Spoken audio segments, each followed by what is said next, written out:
So today I thought I would share with you guys some of the things that I do, some of the things that you can do to participate in the slow fashion movement without having to get rid of all your clothes, without boycotting all non-sustainable brands, and without spending a ton of money.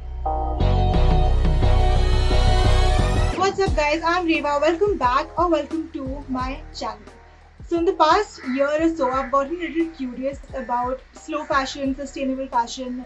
I've been reading a lot about fast fashion and like the harm that it does. Now, one of the things that stopped me from pursuing these terms or actually labeling the things that I do as these terms was because I always thought that it was either or, like it had to be a certain way. If I wanted to not give in to the fast fashion trends, then I had to only shop sustainable, and most sustainable stores these days are really expensive.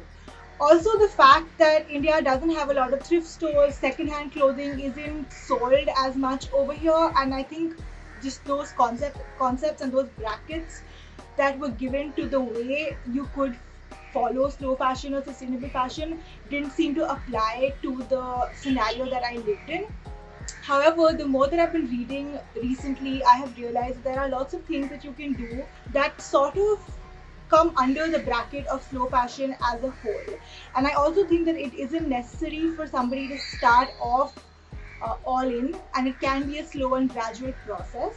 For all of you who don't know what slow fashion is or aren't very familiar with the term, slow fashion is basically a movement that has come up in response to fast fashion. It talks about creating clothes that are of better quality, that last longer. It talks about slowing down the production process and the consumption process of fashion, invariably affecting the environment in a positive way, and basically just doing a lot of good to the fashion industry.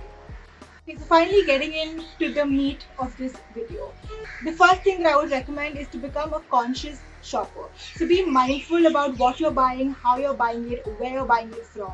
Like the main thing that you can do to be a conscious shopper is research the brands that you are associating with, research the brands that you want to shop from, to be able to make an informed decision. There are lots of resources online that will tell you how ethical a brand is or how sustainable a brand is. Do your research and choose brands that you personally believe in and that you think are practicing sustainability and are being ethical. Another thing that you can do is to prioritize your shopping. So this is something I've been doing for a couple of years. I make a list of clothes that I want or that I need, and when I am going into a shop or when I am browsing online, I usually look at those clothes and only buy those. That way I reduce the amount of impulse buying I do and then actually buy clothes that I will wear for a longer period of time. Also, I have been increasingly trying to shop from local brands, from boutique stores, from small stores around the corner, basically avoiding big retailers like H&M, Zara, Veramoda, etc. That way, I am supporting smaller and local businesses as well as being able to get quality clothes at a cheaper price. Another thing is to not give in to trends, to try buying clothes that are more classic in the sense of usability, clothes that you know that will look good on you and you will be able to wear in multiple different ways. Because if you shop for a neon t-shirt that is currently trendy, you probably will wear it once or twice and then not end up wearing it ever again, and it'll just lie there in your cupboard or it'll be thrown. So don't get into trends. Pay attention to fabric. Now this is not just from a point of view of sustainability and eco-friendliness, but also from a point of view of buying fabrics that work for you. A lot of fabrics make you sweaty, make you itchy, and then you don't end up wearing it even though the outfit looks really good. So try buying fabrics that work for you personally as well as hopefully are environmentally friendly. Next tip is to avoid shopping. Now this sounds like a contradiction to what I just said, but basically avoid shopping when it's not necessary. So if you have to go for an event or a wedding or a party where you need a particular outfit for, rather than buying, you can consider renting. There are lots of stores online now that allow you to rent outfits. Another thing that you can do, and I feel like a lot of us already do, is borrowing clothes. So borrow from your friends, borrow from your family, or lend clothes to your friends and family when they are going for events. That way the clothes that you have bought also have more of a use and the clothes that they have bought also have more of a use, and you don't have to unnecessarily shop. Your clothes last longer. Basically, what I mean by this is that take care of them. So, read the label and wash them and dry them accordingly. Also, if you see a small tear or if a button's broken or if the strap is a little loose, you can consider fixing it or altering it rather than just throwing it away.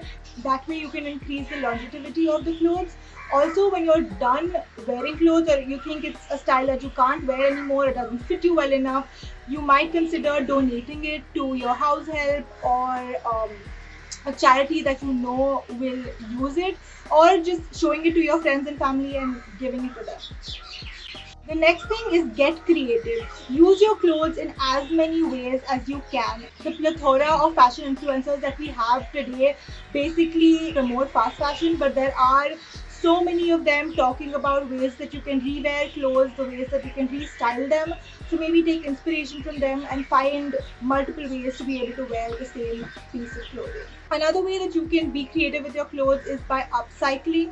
So look at your clothes and see if there's something that you aren't very happy with, that you're bored of, and if you can make something new out of it. This is something I do really often, and if y'all are interested, I will do another video showing you the clothes that I have upcycled and then maybe taking you through clothes that I will be upcycling as well.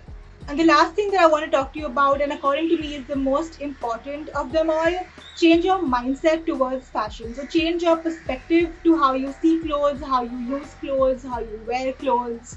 And that I think creates a huge difference. For example, a lot of us are averse to repeating clothes, especially when it comes to events, or we feel pressurized into wearing a new outfit every single time we go out. And I think that if we can change that aspect, if we can change the way we think about re-wearing clothes, that itself will create a huge shift in how we consume or how we buy clothes. And of course, don't view avoiding fast fashion or going into the movement of slow fashion as an absolute. Change doesn't happen overnight. It takes time. So start off slow, start off with things that you can do, things that you can control, and then take it from there. If this video was helpful, if you are starting out on your journey and you feel like these tips were useful for you, give this video a thumbs up. If you haven't already, subscribe to my channel. I will be coming up with more videos about slow fashion, sustainable fashion as I move forward in this journey. So subscribe, and I will see you guys next Sunday. Thank you for watching. Bye.